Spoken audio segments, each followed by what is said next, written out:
right, well, welcome back, everybody. I've gotten to hear from everybody but Michael thus far, so we'll start with you. I've been fascinated by architecture since I was a little kid.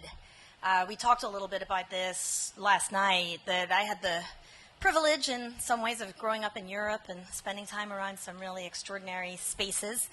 What I didn't tell you is that when I was in college in the U.S., it was a trip up to not far away from here in Chicago, where a friend who was an architecture student drug me on what became the beginning of my trek around the world to see Frank Lloyd Wright buildings that I became really obsessed with.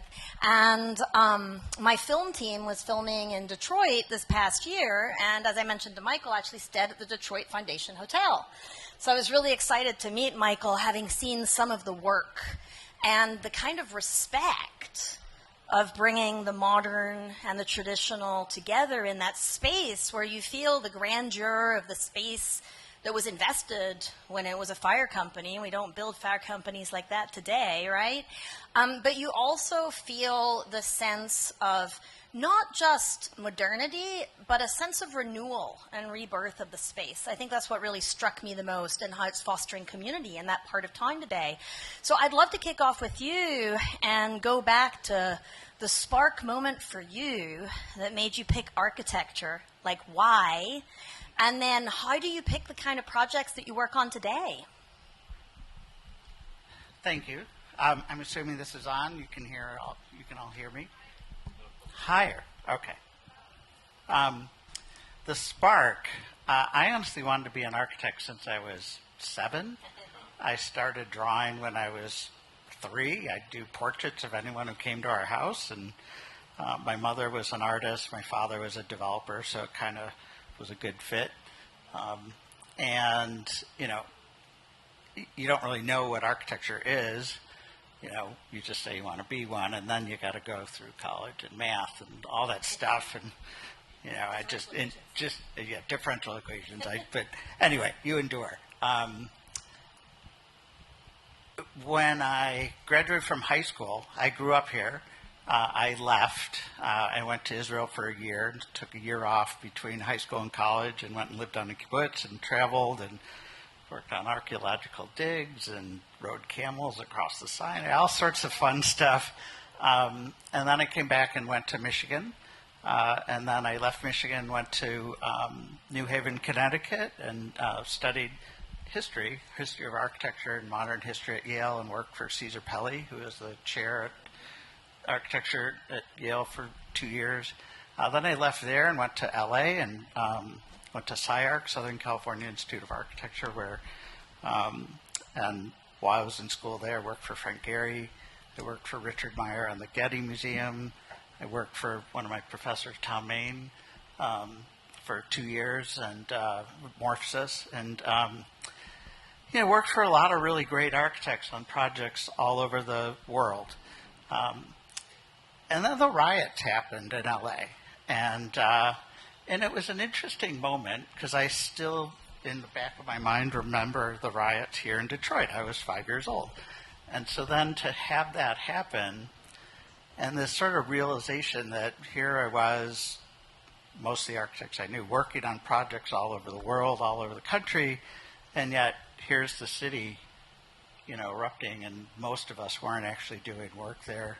Kind of had an interesting twist on me, and so eventually I came back here in 1995 to work with my late business partner, Doug McIntosh, we'd been in Ann Arbor, he'd been in New Haven for 10 years, and we both came back here with the idea that we wanted to actually work in a community, not doing work all over the world, all over, were places that we weren't going to live.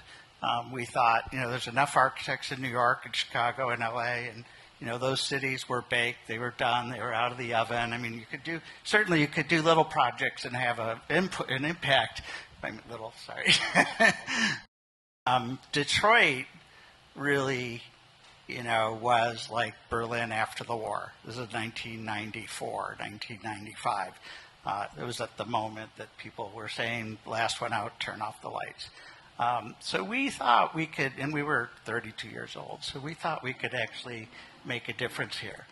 And 27 years later, we had. I didn't think it would take that long, but and frankly, again, what brought us back was houses. We were 32, and we got some really great clients out here, Birmingham, Bloomfield, which is why our office is out here, and that paid the bills. While we started working in Detroit in the mid-'90s, doing mostly advocacy, saving the 90 vacant buildings downtown, saving the Michigan Central Depot 20 years ago. It was going to be torn down. We literally worked with that, with the owners back then, went in front of the city government, city plan commission. Anyway, did a lot of that, and here we are. Wow, thank you for sharing. That's so inspiring. You know, the places that we build and in which we live out our lives are places where community gathers, but they're also like the places that become the stewards of our stories. And it never ceases to amaze me how disposably we can sometimes think of those spaces that took communities really rallying to build in the past, and yet we will let them fall in disarray and not think really twice about tearing them down.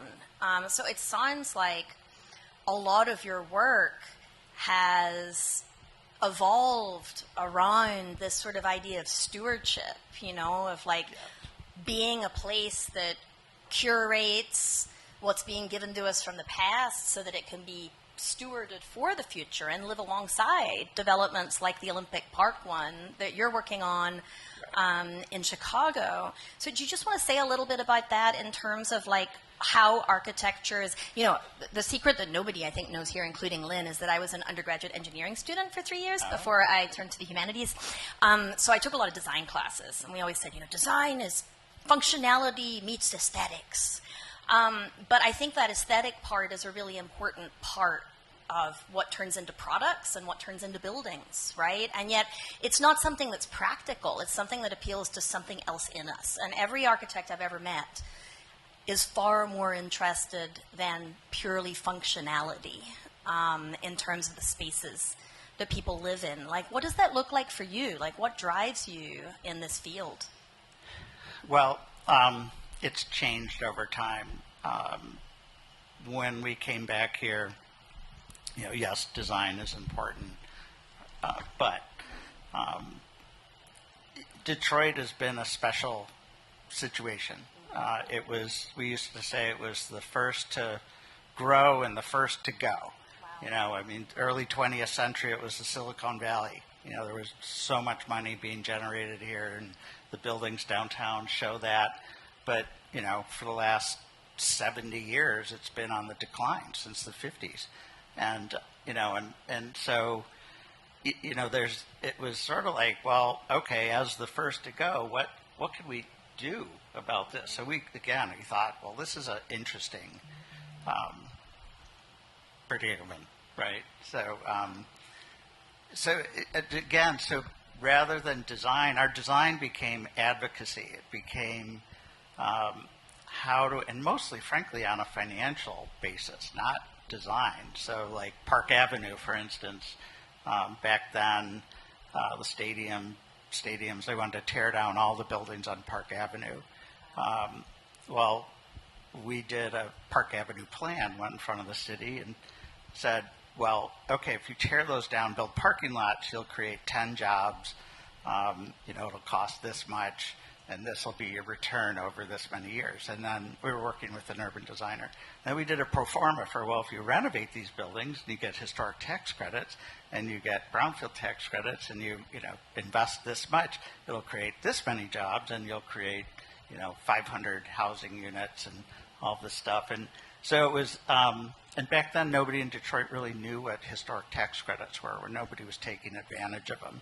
So that helped, and then we went and created the historic Park Avenue Historic District, so that if someone wanted to tear them down, they would have to go through a little process and sort of have to show that, why they were going to do it. And it just was stuff like that. There were, back then in 95, there was a proposal in front of the mayor to tear down not just the Hudson's building, but all the buildings on Woodward between Campus Martius and Grand Circus Park on that side of the street. So Hudson's would have been bad enough, and we were fighting to keep that. But all of those, we were like, wait, you're just going to have another park looking at the backs of buildings. Like, this doesn't make sense. But literally, the mayor's office was like, no one's giving us an alternative. And the people advising them back then, the architects, were like, oh, these are all old. You can't do anything with it. And we were like, we really worked to change the conversation. And it was, honestly, 20-something years ago, I think I walked Dale Wachowski around downtown with my late partner, Doug, before Redico built a building down there. But, so we did the Broadway District Master Plan. We did the North Corktown Master Plan 20 years ago, the Green Links Plan, which was bike paths. We had a hand in saving a lot. And yes, my background was modern architecture, but we didn't want Detroit to look like Dallas or Troy or Southfield. We thought, you have to save what's here. And then at some point, which is now, when we are able to build new buildings, it'll be in contrast. And saving that authenticity of the city, and the character was the most important thing back then. And now, as things have, happened over time, and now we're finally at the point where we can build new, now we have that to contrast with. And whether it's in an individual project like Foundation, or a master plan for a whole area. Now, that's like really exciting, right? Because it seems like for hundreds of years, not even just decades, like leading architecture was the privilege of very few, right? And now, if I understand correctly, you both are working on some large-scale projects that bring this kind of designing and planning to broader communities. And Gideon, one of the things I've been really fascinated in looking up and getting to know you a little bit over the past couple of days is the intentionality with which you also steward the spaces that you create and aspire to create. I mean, I was really struck, as I mentioned to some folks earlier, by the importance that your company places on thinking about the school districts that are going to be serving the properties you build, or the upward social mobility in terms of jobs available in these communities. Like, why partner with Michael? Why get together? And like, what does architecture look like for you when you're thinking of taking on these large-scale developments? Well, I have to tell on myself, I think, and say that, as it relates to intentionality, I don't think I can really compare with the story that Michael just told. For the most part, we buy existing multifamily communities, and while we are intentional in terms of figuring out where and what to buy, through real estate fundamentals, I guess our intentionality is, when I walk through a building or a community that I want to purchase, it's always the intention of purchasing it and elevating it from a unit interior perspective, and then an exterior and common area amenity perspective. And what would I like? Hey, Jamie, my wife just walked in. Hello. What would I like? What would my family like? What would Jamie like? Does this feel safe? Does it feel clean? Would she take my daughters outside?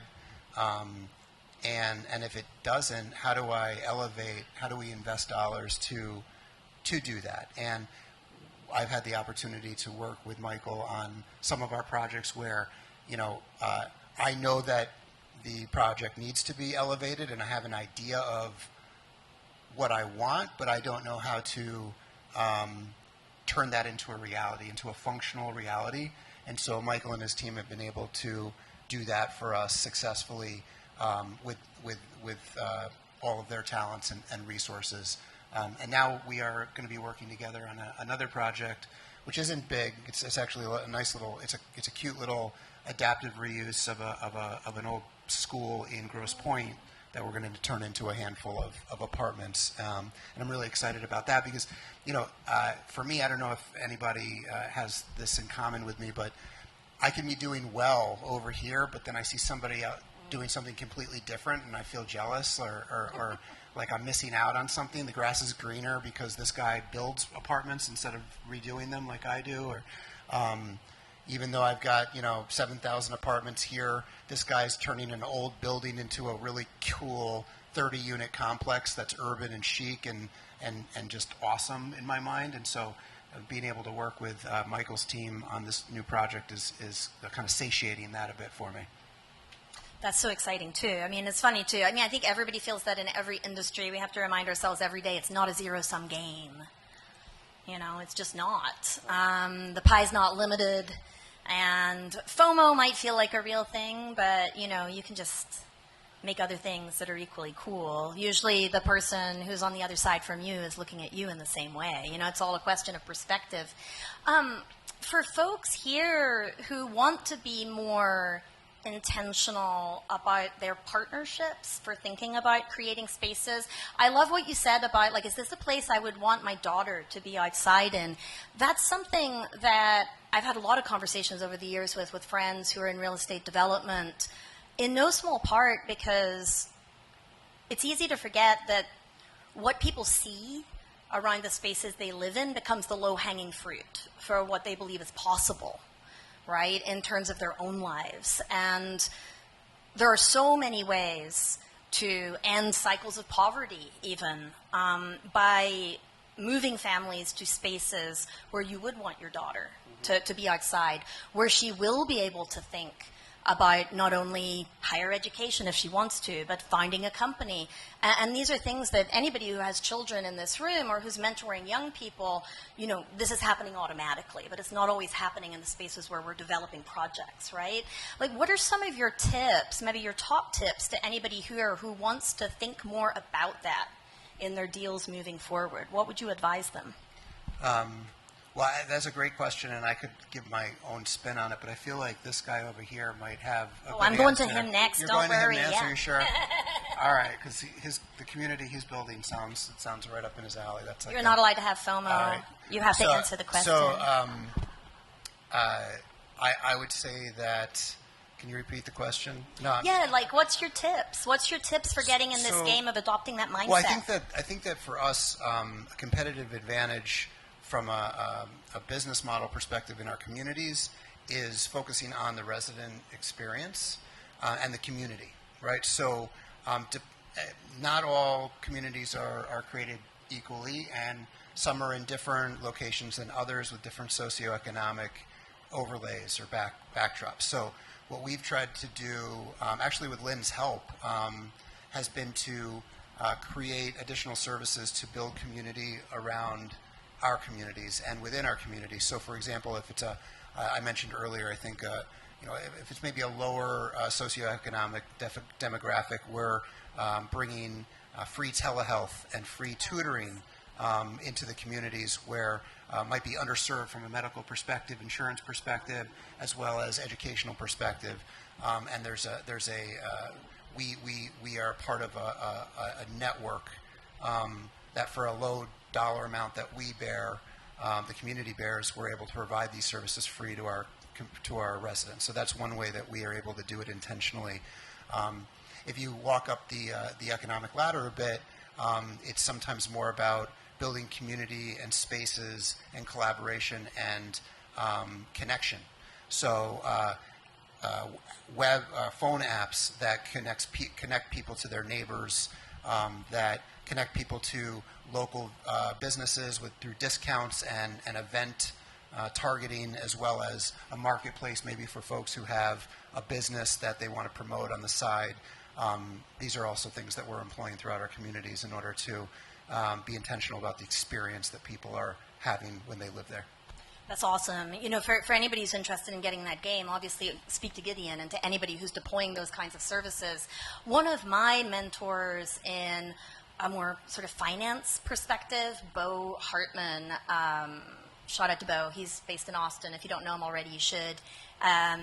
He was a senior vice president at Goldman Sachs before he left to become part of a startup in Austin for health and for cutting out the middleman in insurance. They pivoted to COVID testing during the pandemic and passed the $1.5 billion mark within a year. Bo always thinks big. He always says, the problem with the modern world is everybody thinks in terms of how do you make $1 billion exit. The real question is how do you make $1 trillion exit? And I'm like, okay, Bo, okay, I'm still working on $100 million here, you know, getting my brain around that. But he's great, and they're interested in partnering with intentional living communities to help disrupt that industry and drop cost barriers for residents as well. So reach out to Bo. No, everybody here has FOMO about what you're doing. I got to come visit this facility in Chicago, and I don't even get FOMO. But, you know, I'm struck by what I love about what you're doing, and it makes me kind of happy that the Olympic Village didn't happen there, or this wouldn't be possible, right? Like, what I love about what you're doing is we're really talking about something that the movie industry thinks about all the time, too. And so does game development, right? We're talking about world building. Like, how do we intentionally shape space that doesn't exist yet in a way that it's not only going to be around for a long time, but in a way that it draws people in and gets them excited and anticipates needs they don't even realize maybe they have yet. Can you talk a little bit about that, the process of dreaming what architecture looks like in a space that hasn't been created yet and that's not going to look like anything that does exist right now? I took off my jacket because I know you're tired of seeing me, so I thought you wouldn't recognize me. I just want to mention that in answering your observation about the Olympic Villages, there's a guy serving 30 years in prison right now in Brazil, to whom I'm really thankful, because he's the guy that bribed the Olympic Committee to make them go to Brazil and not to Chicago. So shout out to that guy. Wow. I think his name is Juan or something. Bribing is bad. Don't do it. Yeah, don't right, do it. Right. So as we've thought about this this site, and really, it's interesting because it's a largely vacant site. The hospital that existed there for 100 years was demolished in preparation for the Olympics. So really, there's one small building left on the site that the preservationists insisted on because of actually the architecture. Truth is that the architect that they were honoring didn't design this building, but it was the old psych ward, so Mayor Daley thought that the preservationists were crazy, so it was appropriate that the psych ward would remain. So that building is still there, but besides that, we're not displacing anybody. We're creating new space, and that's really good from the G word, which is gentrification, which we are very much opposed to. And our definition of that is really the displacement of culture. And we're very conscious to, again, work with and engage the community so that the culture is promulgated through and beyond. This hospital was built by a guy, and was donated with money from a guy in the 1880s. His name is Michael Reese, who was Jewish. Gave his money to his family in Chicago. They built this hospital because they weren't able to get health care, and they built a hospital that was accessible to everybody. It was a very innovative hospital. It lasted for 100 years because finally went going out of business because they gave business, they cared for everybody with or without payment. The same neighborhood became the home of the Great Migration, which is there was train porters that would go down to Mississippi and Alabama and Louisiana and throw newspapers out of the window, extolling what a great town. It was a black-owned newspaper, and those escaping Jim Crow South all saw what a great place Chicago was. So this neighborhood is actually home to the Chicago blues and jazz and house and gospel and everything right here. So we really have a really combination of cultures that we're trying to honor as we go. So as we design the architecture, as we do the master planning for this community, the entire intent is to make it very much a part of what's already there. Not a new community, but very welcoming into the environment that already exists and to build on that. So we are being very intentional with open space. We are being very intentional with placemaking in terms of food and beverage and experiential retail and performance venues. We have the rapper Common, his real name Rashid, who is going to be our cultural, ambassador, who's going to help us with the community. We have a few professional athletes who are interested in putting their name and investing in the project, really to do things like have happened in Harlem and other areas to really make this a integral part of the community, largely through architecture and through master planning. It's so wonderful. It really is an example of asking a community to take ownership of a project that you are really developing in partnership with and in partnership for that community. What are some of the steps that you have taken either personally in the way you think about this in order to lead the endeavor, or that your team is taking in order to show that this partnership is so much more than lip service, that it's actually about honoring the community in which you're developing? Halloween is next week, and I decided this year to dress up as a dinosaur, but it's really just a middle-aged white guy. And so understanding that and going into a predominantly black community, and knowing that the cultural issues that exist there, although I grew up in a very harmonious and integrated community, which is something that this neighborhood already is, I realized that we had to really take those issues head on, right? So really address the realities, right? To be very honest and be very direct and to be very intentional. And that's what we're doing. And we're talking about it very openly. Again, it was 5 years of community engagement. There was something called the Michael Reese Advisory Council that the alderman put together. It was made up of about 70 people. We've met with them probably 400 times. We've listened to them. We've heard them. We've worked together with them. They have been a part of our team in many ways. They've been present at city meetings that would normally they would be excluded from. So this community is really our partner, and we've been, again, entirely transparent and intentional in including them. We are doing this community center, which will be not just a community center, but it'll be a historic learning center, talking about the history of the neighborhood, from its early roots all the way into what it is today. Again, we've committed $50,000 per parcel. There'll be about 18 parcels towards artwork done by local artists. We are, there's famous graffiti artists that are going to be working with us. There's other famous artists from the area that will be contributing both sculpture and artwork.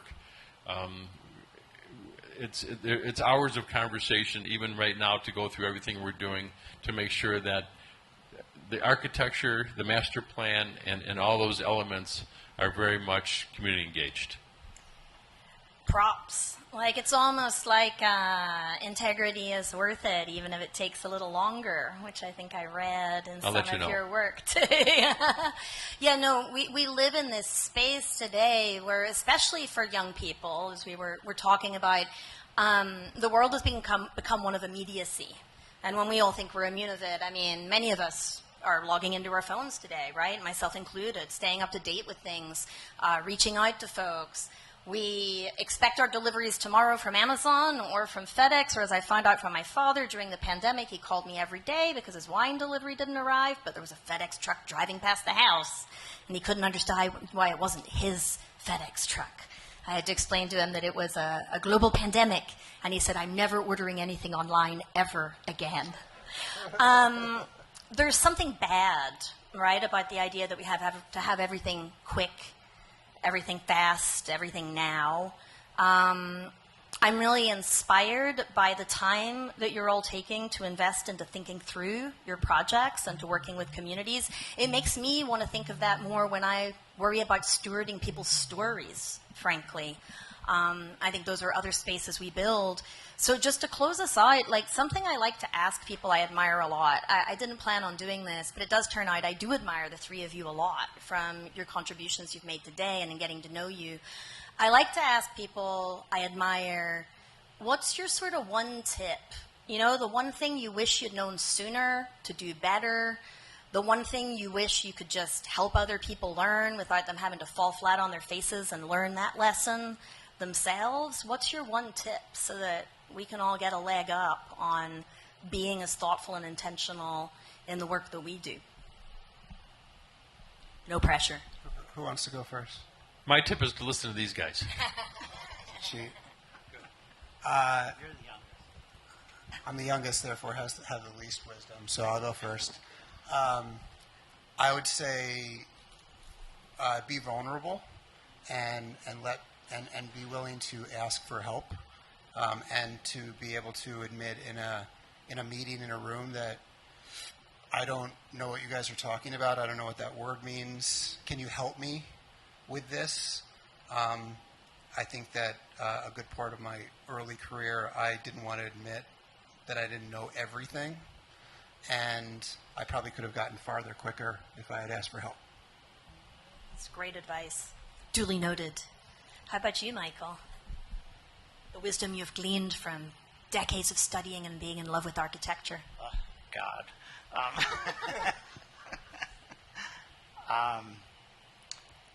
Yeah, it's been 40 plus years. I think, persistence is a big thing. Persistence against many obstacles, against many sort of,